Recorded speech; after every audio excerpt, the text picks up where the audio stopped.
Hey folks, Nathan here. This time we take a look at an early Kickstarter game for me, one of the first games that I backed that wasn't a late pledge, and that is Call to Adventure. Now, we saw the original Call to Adventure core box, the first printing of it, back earlier this year when it was first released. You may recall that in this particular Kickstarter campaign, there was a $40 pledge that would get you just the core game. But then there was an expansion based on the Kingkiller Chronicle, the story by Patrick Rothfuss, which is basically Name of the Wind and Wise Man's Fear.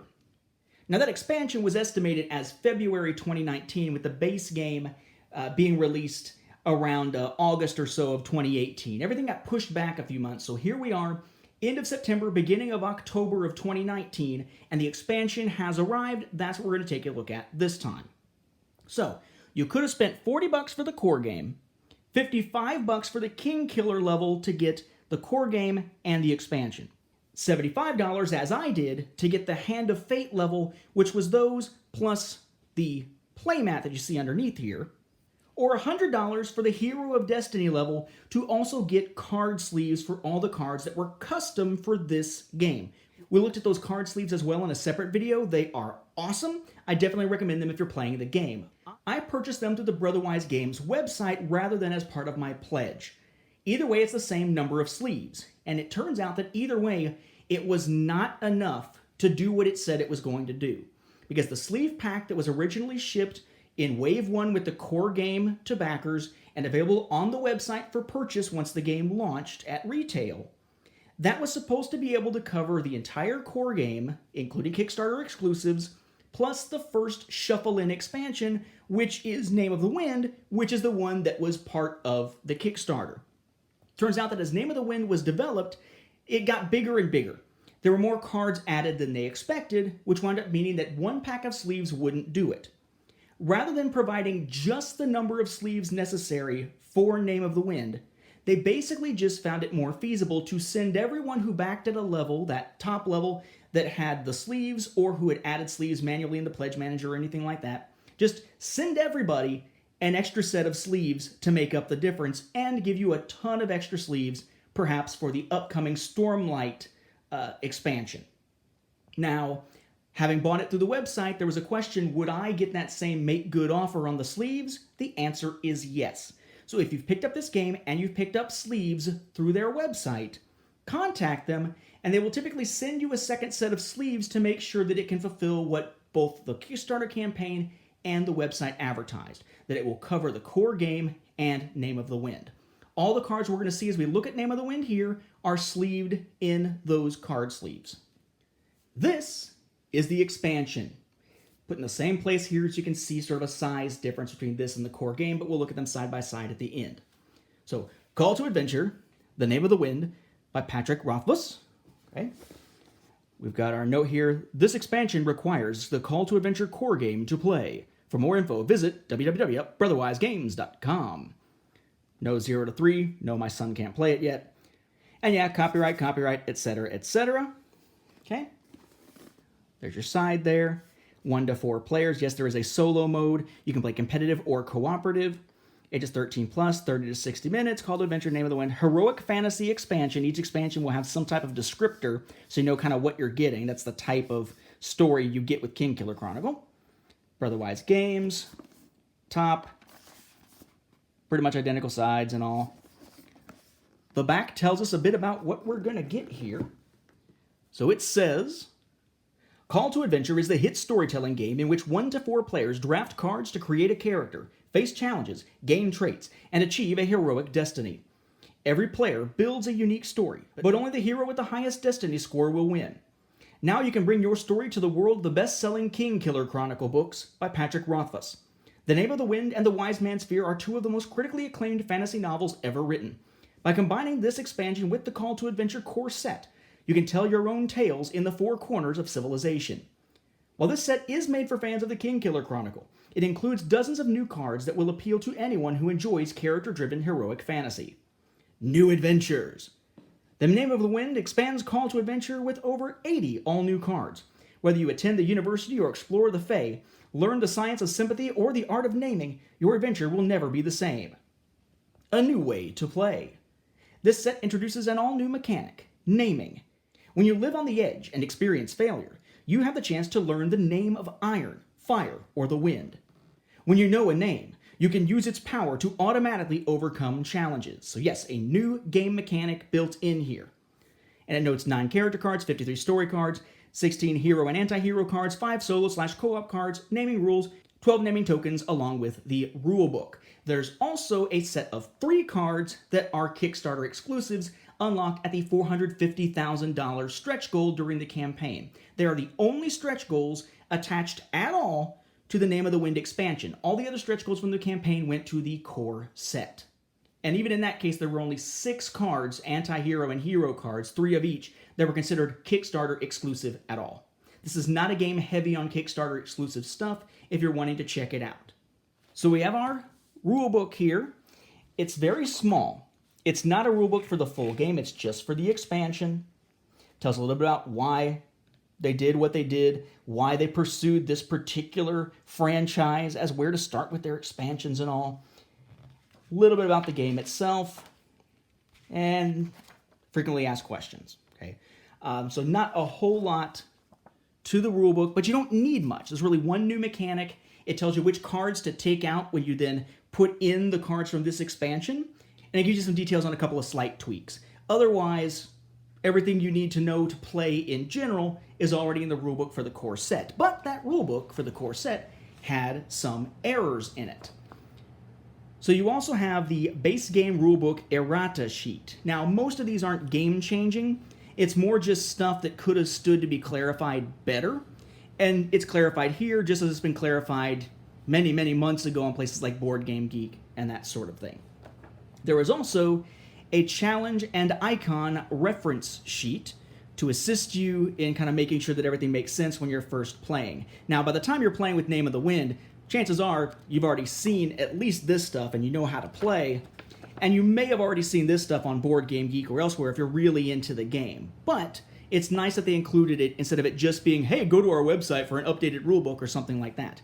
There is an updated PDF, though, of the rulebook that does include that errata fixed, which you can download from Board Game Geek and I'm assuming from their website as well. As for the insert inside the box, I felt like there was a need to mention this because I did praise the box insert for the main game. Once again, you have dedicated places for all the cards, including the cards when they are sleeved. You won't need nearly this much space if they're not sleeved. But just like in the core box, you got your Act 1 cards and your Origins together in their own space. You got the poker-sized cards in their own space.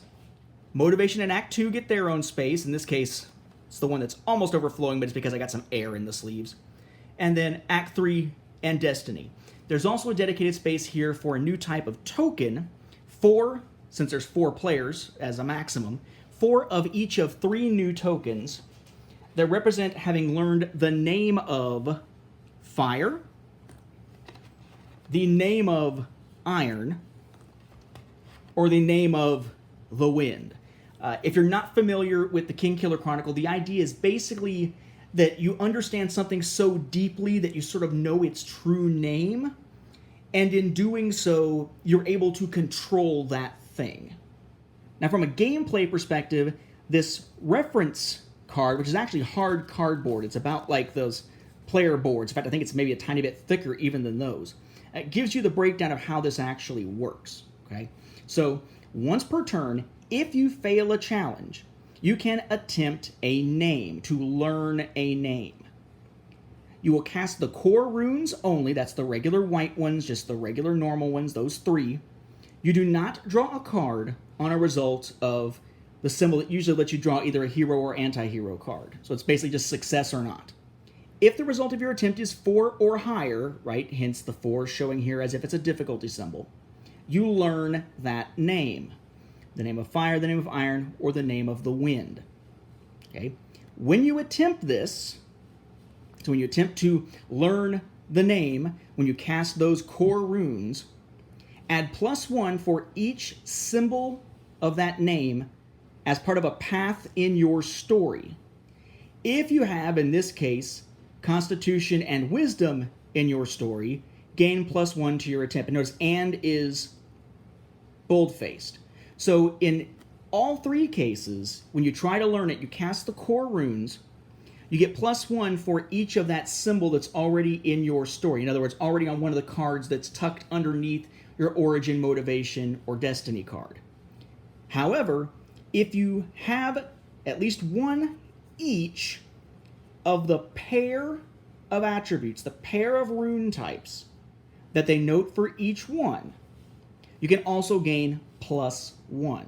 And the difficulty to shoot for is only 4. When you learn the name of any of these, you get one of those name tokens. Each name token you gain is worth 3 triumph, right? That's going to count as 3 towards your points, your destiny score at the end of the game. For the rest of the game, when you attempt a path of that type, so a path with that symbol in it, the same type of path that's been giving you that bonus here when you're attempting it, you automatically succeed. So learning the name of something is actually a really powerful thing, but it's challenging until you've built up some experience with that thing, which makes perfect sense thematically with Kingkiller Chronicle. Now, let's look at the actual cards. We'll start with the hero and anti-hero cards. There are only 8 of each new to the game, and none of them were stretch goals. Again, all sleeved. The sleeves look like the card backs. I would note here, the card backs, there's a lot of complaints at this point that the cards themselves, the backs and to some degree the fronts, but especially the backs, are a little bit washed out color-wise compared to the original set. So if you are someone for whom that would drive you nuts, because you might be able to possibly predict what set a card is coming from before you draw it, that sort of thing, the card sleeves are also a great example of something that can help mitigate that. One other common concern is that it seems like only by a matter of maybe a millimeter or two, there's a slight difference where the hero and anti-hero cards seem to be slightly smaller than the original set's cards, which, again, the card sleeves will mitigate as well. The card sleeves just feel good, shuffle well, and everything. So it's one of the few times where someone's made custom card sleeves and actually feel like for a game, these are kind of a necessity, or at least a luxury that is affordable enough that you really should check it out. Anyway, enough about the friggin' sleeves.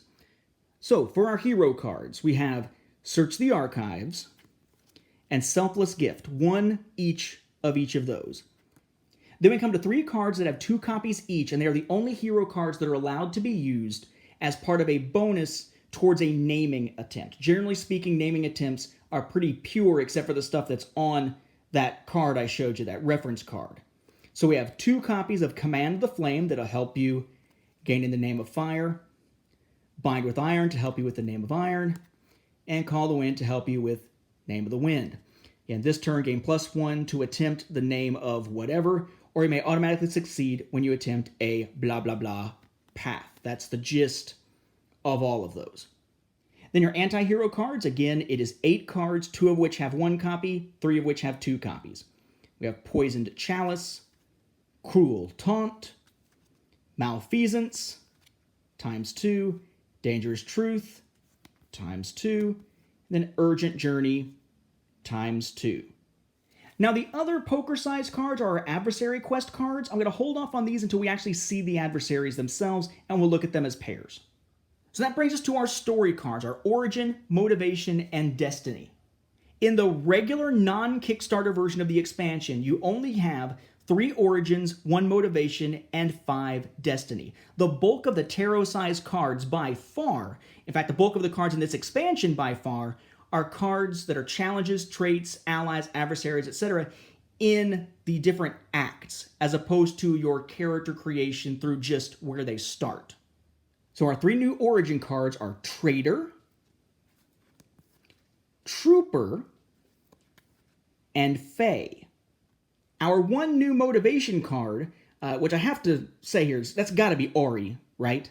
Our 1 new Motivation card is Lost Soul. And then we have our 5 new Destiny cards, Nameless, Namer, Prodigy, Kingkiller, and University Master. And I know, if you're a fan of Patrick Rothfuss's books, you're probably looking at these going, woohoo! Just like I was when I first actually opened this up. Actually, playing this game is what got me to read the Kingkiller Chronicle in the first place. and then Stormlight Archive as well, since that's the next set that is coming later. So very stoked for it. In fact, I'm probably going to go back and reread Wise Man's Fear and probably Name of the Wind too, probably both of them, just to be able to better picture those books using the imagery from this set. Yes, I'm a nerd, but it's a video about a Kickstarter game. No kidding, right? Now, this is where that one Kickstarter stretch goal comes in. At the $450,000 stretch goal, we got the so-called Path of the Adem, A-D-E-M, from Kingkiller Chronicle. It was only available to those who took the tier called Kingkiller that actually has the expansion in it and up, because it was only going to appear in the expansion, not in the base game. That is one new origin, one new motivation, and one new destiny that are indeed Kickstarter exclusive. Those are Warrior as the origin, the Lethani as motivation, and Wise Master as destiny. Now we get to our story cards, and I apologize, I think I kept referring to character cards as story cards a moment ago. These are character cards, Origin, Motivation, Destiny. The story cards are Act 1, Act 2, Act 3. It's the focus on story cards, not character cards, that stands out here. I apologize for that.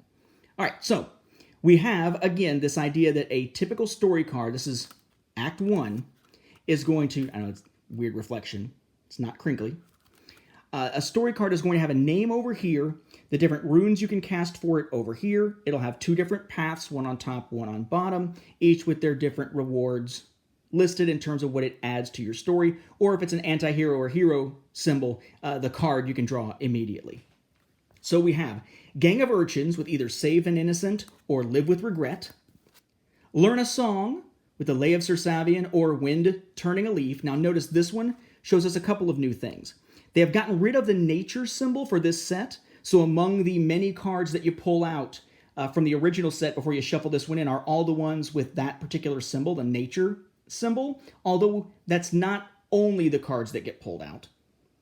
We now have the music symbol to replace it, but it works exactly like any of the other symbols of its type. And then there you can see one of the Name of the Wind symbols here that'll help give you a bonus to actually trying to learn the Name of the Wind. Okay?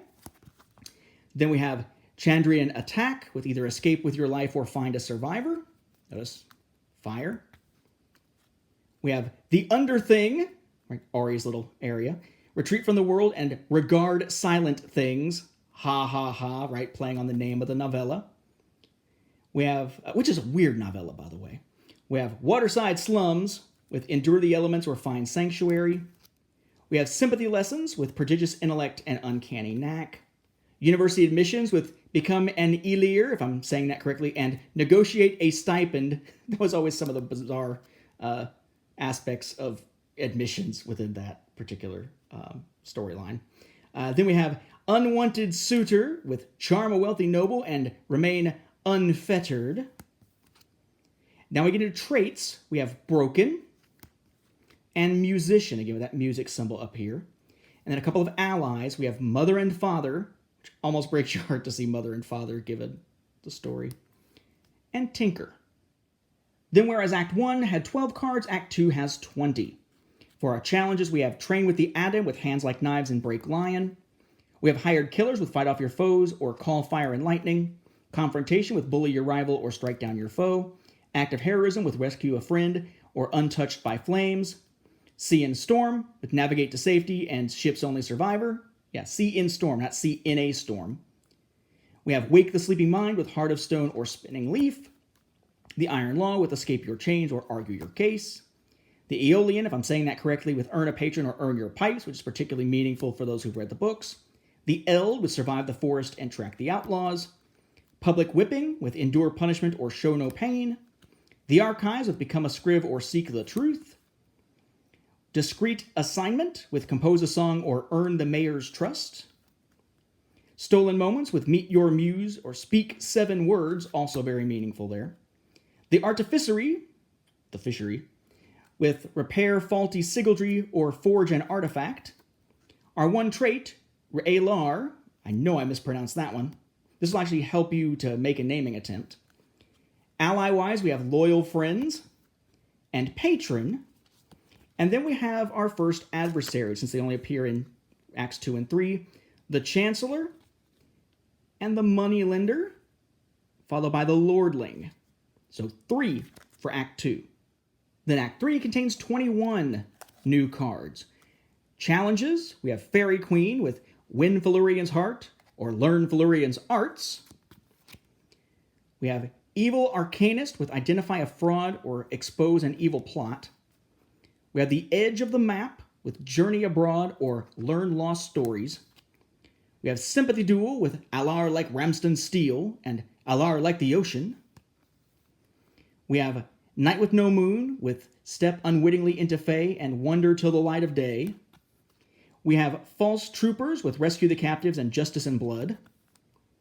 We have Skin Dancer Attack with Put Down a Madman and Slay a Demon. Rampaging Dracus, if you ever wonder what a Dracus looks like, Prevent a Wildfire or Slay a Dracus. Zealous Emir, I'm hoping I'm pronouncing that correctly, with Join the Emir or Defy the Emir. Bandit Camp with Defeat the Bandits and Raise the Encampment. Brilliant Invention with Invent a Schema or Share your Invention. Angry Fae with Attempt a Binding or Give in to Fears. Revive the Breathless with Speak the Wind Softly and Save a Life. Gift of the Fae with Accept a Shade, S-H-A-E-D, or Witness Gramarye. The Sword Tree with Follow the Latantha or Calm the Winds. Scrael Swarm with Fight a Pitched Battle or Drive off the Scrael. Ballad of Lanre? I never knew how to pronounce it, L-A-N-R-E, with Song of Truth and Song of Lies. Lost Knowledge with Research the Chandrian and Uncover the Truth. Secret Name with Bind in Shifting Winds and Speak True Name. And then there are no allies because this is Act 3. Those are only in Act 1 and 2, just like adversaries are just 2 and 3. We have the other 2 adversaries, the Chandrian, holy crap, and we have the Satea. I'm sure I didn't pronounce that right. Satea, yeah, that. That's what happens when I read the books instead of listening to the audiobooks, right? Maybe that's what I should do next. Maybe I should do the audiobooks this time, right? All right, now we can get to those 5 adversary quest cards, because now we've seen those adversaries, okay? So for the Lordling, we have Lordling's Ire as the adversary quest. For the Chancellor, we have Chancellor's Disfavor. For the Chandrian, we have Chandrian Plan. For the Satea, or whatever that thing's called, we have Inescapable Tragedy. And then for the Moneylender, we have Crushing Debt. Now, let's talk card sleeves. And please understand that I'm going to give you totals for how many you're going to have left after getting 2 packs of sleeves, because that's what their make good was. 2 packs, not just 1. And I'm going to give you the totals if you have the Kickstarter exclusive version of both the core game and the expansion. If you don't have the Kickstarter version of the expansion with the exclusive Origin, Motivation, and Destiny cards, add 1 extra sleeve left over to each of those 3 types. If you don't have the Kickstarter exclusive version of the core game, add 3 more sleeves left over for Hero and Antihero, because that's what the Kickstarter exclusive cards were. Okay? Great. So, for Act 1 cards, you're going to have 51 left over, because you have 5 left from the first pack and 46 unused from the second. You didn't use any of them from the second pack at all. Act 2, you're going to have 40 left from the second pack, because you're only going to use 6. From Act 3, you'll have 41 left from the second pack, because you're only going to use 5. For the Origins, you're going to have 23 left. 2 left from the first pack and 21 unused from the second. For Motivation, you'll have 25 left. 4 left from the first pack and 21 unused for the second. For Destiny, you'll have exactly 21 left. So you've used all the first pack, but none from the second pack. For both Hero and Antihero, you will have 33 sleeves left. That's the exact number that are in the second pack. So you've used all the ones from the first, but none from the second, assuming you have the Kickstarter version. Otherwise, again, you've got 3 extra. For the adversary cards, you'll have 11 sleeves left. There are 14 in the second pack, and you will wind up only using 3 of them. Now, I mention all of this, but the count is also possibly going to be off by 1 for Destiny, with another sleeve being used, leaving you instead with 20 left and needing to use 1, just 1, from that second pack of sleeves.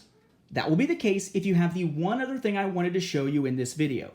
You may recall that back in the core set, one of your Destiny cards was Hero of Destiny. And it has that cool split between sort of light and dark that is reminiscent of the split that you actually see on the core set and expansion boxes in the box art. But it's not the same as the box art. So at the end of the game, if you have one of each of the attribute types, the rune types, you're going to gain 9 triumph towards your final Destiny total. Pretty cool, right? Well, at GenCon 2019, they introduced the game's first promo card that is not available through the Kickstarter, only available so far through conventions. It is an alternate art version of this that uses the Call to Adventure core box art. Same theme, right? Same ability. Just looks different and labeled in its card number here as Gen 19. So if you're wanting a fully complete set of Call to Adventure, you're going to want to hunt this down, but it's not going to make a gameplay difference because you've already got that card. It's just an alternate art version. I appreciate the fact that they only made it alternate art, not an actual new card to hunt down. Kudos to them for that. So there you have it, folks. Call to Adventure's first expansion, The Name of the Wind, tied into the original Call to Adventure Kickstarter that is now fulfilled, at least once this second wave gets to all the backers across the world. Call to Adventure Name of the Wind is also hitting retail just without those 3 Kickstarter exclusive cards, the one Origin, Motivation, and Destiny. Call to Adventure itself is already out there on store shelves without those 3 Hero and 3 Antihero Kickstarter exclusive cards. And again, neither has that GenCon promo, but you can find that elsewhere as well, and it is just alternate art. So, a solid, fun game. It's not the deepest game in the world, certainly. It's just a cool tableau building, very thematic game that I find really fun. I enjoy the solo mode and co-op also, aside from just the regular competitive mode. It is a cool game, and you can pick up both the game, its expansion, the sleeves, the playmat, all of them at this point, with the only exceptions being just a few Kickstarter exclusive cards, which you can already find on places like eBay and Board Game Geek's market. So if you're into fantasy adventure and character building and things like that, Call to Adventure might be up your alley. And especially if you're into Kingkiller Chronicle, this is pretty much a must-buy, if only for the art to finally see those characters brought to life. We will be taking a look later at the Stormlight Archive expansion when it is eventually released, but that's quite a ways away. And it's not supposedly going to be done through Kickstarter, so we will continue on with Call to Adventure videos, but I'm not sure if any of them will actually be Kickstarter-related Call to Adventure videos. Depends on how they do it. Thanks for watching.